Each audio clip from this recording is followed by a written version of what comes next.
Hey guys, it's James and we are back for week 11 of the 2022 M1 Finance Battle.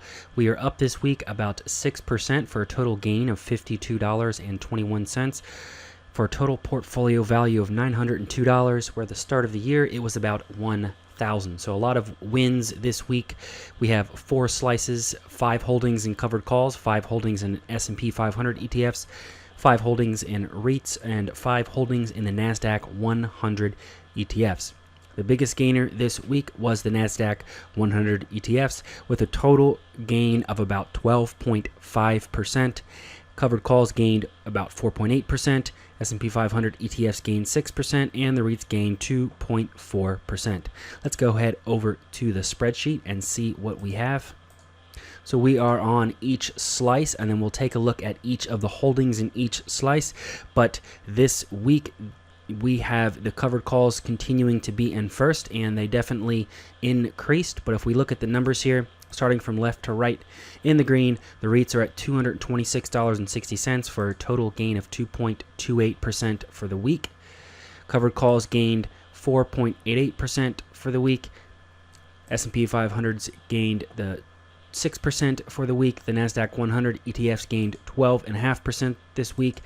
Total portfolio gained 6.1% this week. And this is what it looks like on the graph. Each one graphed in their current colors. Covered calls in the red, S&P 500 ETFs in the orange, the REITs in the green, and the NASDAQ 100 ETFs in the blue. Let's go over and take a look at each of the separate holdings. We are on week 11, and we started with $50 in each holding.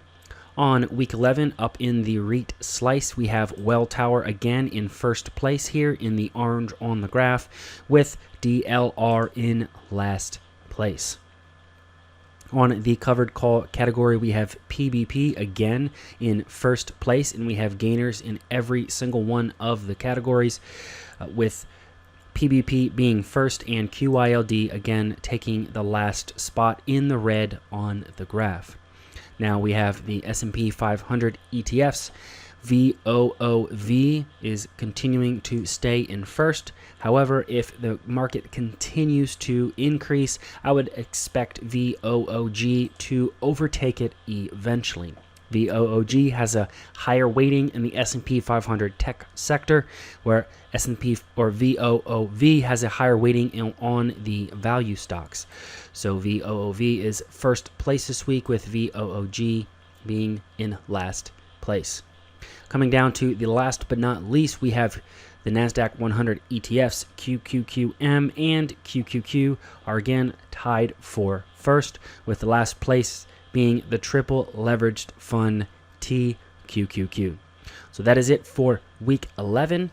Come back next week for week 12, the end of quarter 1, and see what we have. Let's see if we have another exciting week of gains, and I'm hoping for that. See if we can have some more of these funds go back to their initial starting, or at least over the initial starting value of $50. So with that, I'll see you next week.